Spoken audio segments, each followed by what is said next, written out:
Bonjour à tous et bienvenue. À la une du quotidien Mutation par lequel nous commençons ce matin, accident de la route, l'arithmétique mortuaire. D'après le journal, les 10 décès de plus enregistrés hier à la falaise de Gaoundéré font craindre une saignée sans fin sur nos routes. L'information ce matin est à retrouver en page 5. En petite une, le journal parle de France-Afrique, pression parlementaire sur Macron. Et puis Trésor P, la nouvelle trouvaille du ministère des Finances nous est présentée à la page 10. Le quotidien Vert Émergent, dans sa parution de ce matin, s'intéresse également à la falaise de Gaoundéré. Des morts dans un accident de la route, titre pour nous ce matin le journal. Climat des affaires en petite une, les investissements directs étrangers sont en baisse. Recettes non fiscales, le Cameroun veut quadrupler la collecte à 800 milliards de francs CFA. Le journal Afrique Environnement revient également dans l'arrondissement de Mbé et la falaise de la mort. 10 morts, 31 blessés et un bus de 70 places détruit. C'est le triste bilan humain et matériel de l'accident survenu hier, 9 août 2023, aux premières heures de la matinée sur la falaise de Mbé, dans l'arrondissement de l'Adamawa, nous renseigne le journal. Pour le quotidien de l'économie, on parle de la signature du Cameroun. L'impact des décisions des agences de notation nous est présenté. Après Moody's, Standard & Poor's vient de dégrader à son tour la note du pays. C'est à retrouver en page 3. Le drapeau est intéressé par l'électricité ce matin à sa page de présentation vers une baisse du prix du kilowatt, nous indique le journal. L'agence de régulation du secteur de l'électricité, l'ARCEL, s'apprête à entreprendre une nouvelle révision à la baisse du prix du kilowatt d'électricité au Cameroun, en accord avec les directives du conseil d'administration visant à sauvegarder les intérêts des consommateurs, nous renseigne le journal à sa page 9. Et puis en petite une, on parle de coopération militaire, le Cameroun en pleine expansion de ses relations. Pour le quotidien, on en parle également ce matin, coopération militaire camerounaise, la multipolarisation en première ligne. C'est le titre que nous propose le journal à sa grande une. Pour la Gazette, on parle de crise sécessionniste. L'Ouest est sous la menace d'une attaque sanglante. L'information est à retrouver ce matin en parcourant les colonnes de l'hebdomadaire La Gazette. Le journal à caractère satirique, le Popoli parle d'endettement ce matin. Le gouvernement est aux trousses de la FECAFOOT. Et puis en petite une, France-Afrique, Macron serre les vannes. Le quotidien de la santé, Éco-Santé, parle de lutte contre les maladies infectieuses ce matin et nous renseigne que EGPAF catalyse l'action du Covid-19.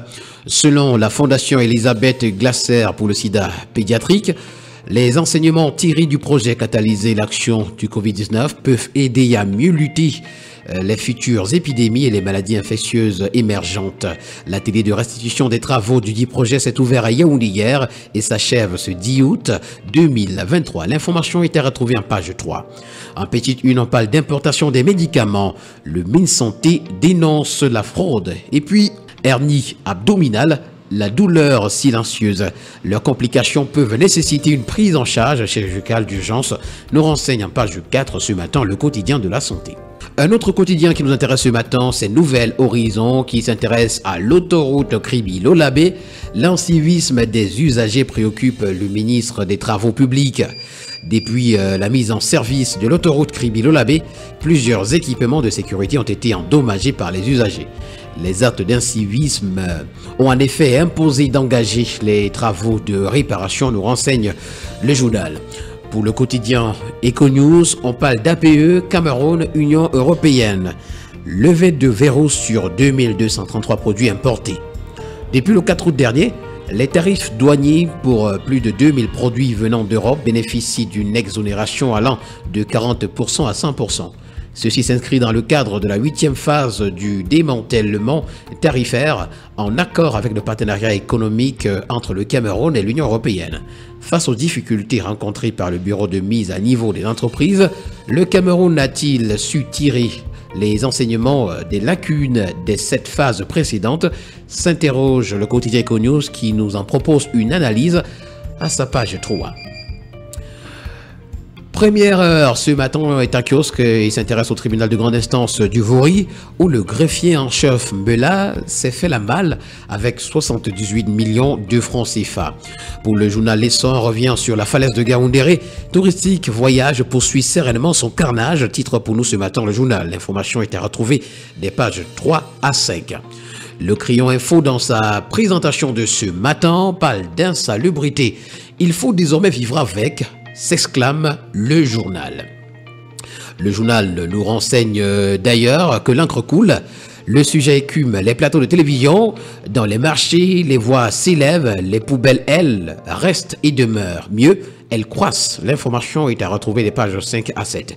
Et puis terminons ce matin avec le bi-hebdomadaire Le Financier d'Afrique qui s'intéresse à l'Afrique centrale. Échange entre les présidents de la BDIAC et de la COSUMAF. Le 8 août 2023 à Brazzaville, Dieudonné Voumekou et Jacqueline Adjaba ont salué la qualité de la coopération, de la collaboration agissante entre les deux institutions, tout en présentant les grands chantiers en cours, notamment les 100 milliards de francs CFA levés à la BVMAC. Digitalisation en petite U, le Cameroun lance Trésor P pour collecter les recettes non fiscales. Lutte contre l'insalubrité, une régie pour la propriété urbaine à Douala et puis partenariat public-privé, le cadre de collaboration entre le secteur privé et la CEMAC nous est présenté. Mesdames et messieurs, voilà qui met un terme à cette autre sortie de la revue de la presse camerounaise. Merci d'avoir été à l'écoute et rendez-vous très prochainement pour une nouvelle édition.